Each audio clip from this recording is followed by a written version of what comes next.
The terrorist attack on the Crocus City Hall in Moscow was a huge event, but it's also one where it can be difficult to comment as a YouTuber because it's just hard to keep up with all the events and everything that's happening in the big media. But it's now been some days and things have started to stabilize a bit. And unsurprisingly, there is a lot of confusion and contradicting information that seems to be floating around. And it looks like there is a kind of info war going on about the narrative. And frankly, I think it looks like this is happening from multiple sides, and I'm not really sure if it's helpful, especially for those who support Ukraine. So let's talk about it. About a year ago, I made a video where I listed some things to look for when trying to figure out if an event in Russia is a so-called false flag operation. And at the time, it was about the drone strikes on the Kremlin, which many people thought were a Russian false flag operation, and I thought it was pretty clear that it wasn't. But the things that I said to look for were bad production quality in the video evidence, because ironically, the bad production quality is an indicator that something might be produced by the FSB. And it was also how the Russian media reacts to the event, and it was whether or not the event makes the Kremlin look good. And I think that when we look at the terror attack that happened in Moscow, then it's not quite as clear-cut as with the drone strikes that we can rule out this false flag theory. Because especially in the Russian media, this has been a big story. And initially, it looked like the kind of media reaction that you would also expect from a false flag attack. But I think that this has changed now. And by now, I will say that the false flag theory looks increasingly unlikely. And there are several reasons for that. The most important one is that the terrorist attack does not make the Kremlin look good in any way. In fact, it's just a few days before the attack, Putin was on TV and he was ridiculing the warnings that the US government had come with about an increased risk of a terrorist attack in Moscow. And he would not have done that if he had known that this would make him look stupid.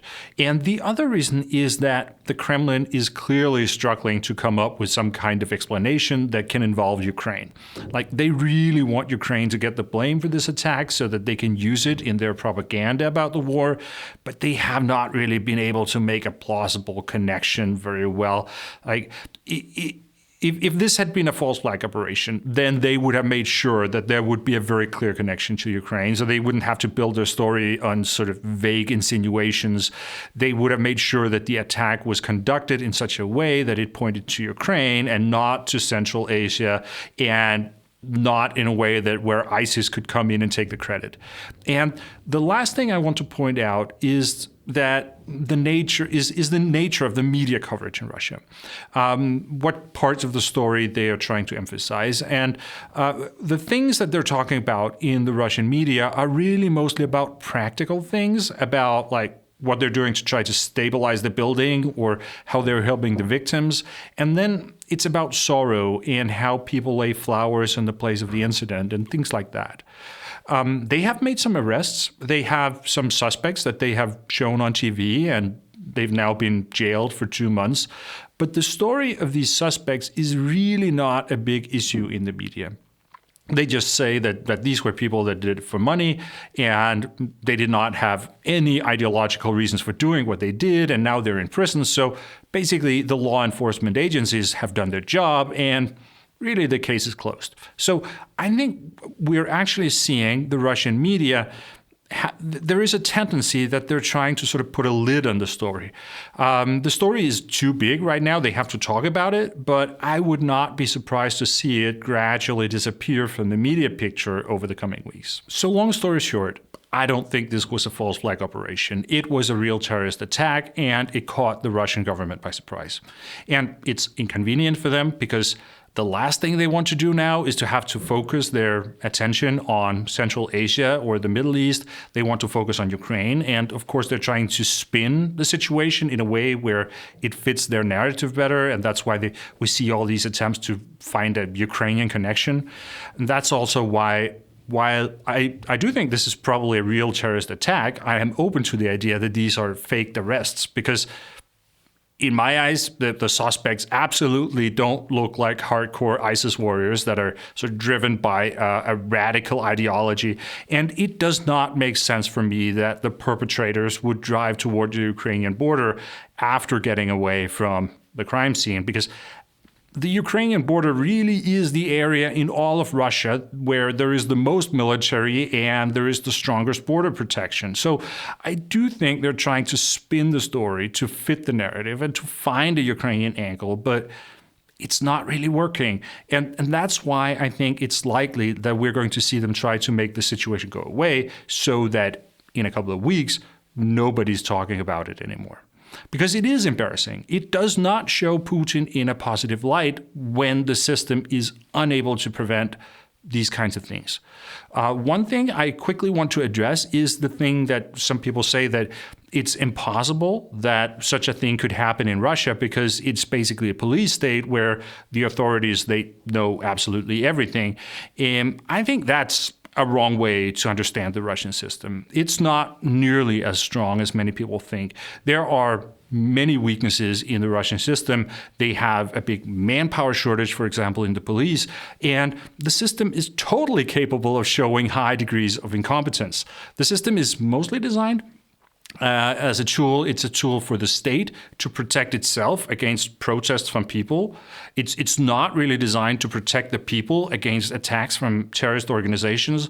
And frankly, I think some of the criticism also that has been out there of the reaction from the authorities that they were too slow and things like that, I think it's a little bit unfair because it's not like the riot police is just there sitting in the police station with all their gear on, ready to move out. It's going to take a little bit of time to get them together and to set up something like that.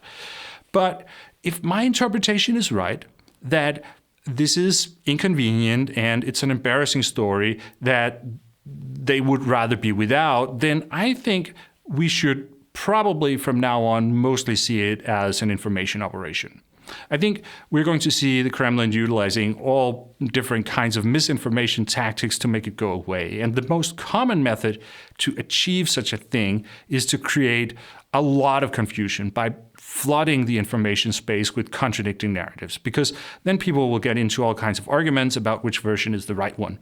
And this is where I think the supporters of Ukraine need to be careful that they don't get entangled in that and that they end up playing a positive role for the Kremlin. Because ironically, one of the narratives that I think the Russian misinformation operators would be pushing is the false flag theory. And then they would of course, also be pushing the opposite narrative that this was absolutely 100% Ukraine behind the terrorist attacks. And that way they polarize the debate and you have people arguing about different stories and all of them would be wrong.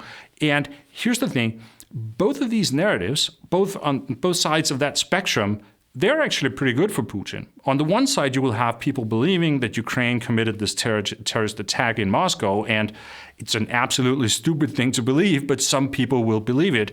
And then on the other side, you have people saying, and many of those will actually be Ukrainians or supporters of Ukraine, that Putin is a brilliant and evil mastermind. Because that is actually the essence of the false flag theory, that this is not the result of incompetence or failure on the part of the Russian government, but it's actually a conniving plan.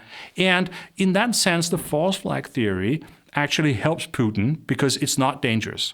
The thing that can get him in trouble with this terrorist attack is if ordinary Russians start seeing the Russian authorities as incompetent and weak. But the false flag theory actually works the other way. Okay, I will end it here. If you found the video helpful or informative, then give it a like. And also remember, you can subscribe to the channel and click the bell icon to receive notifications when I upload new videos. Thank you very much for watching, and I will see you again next time.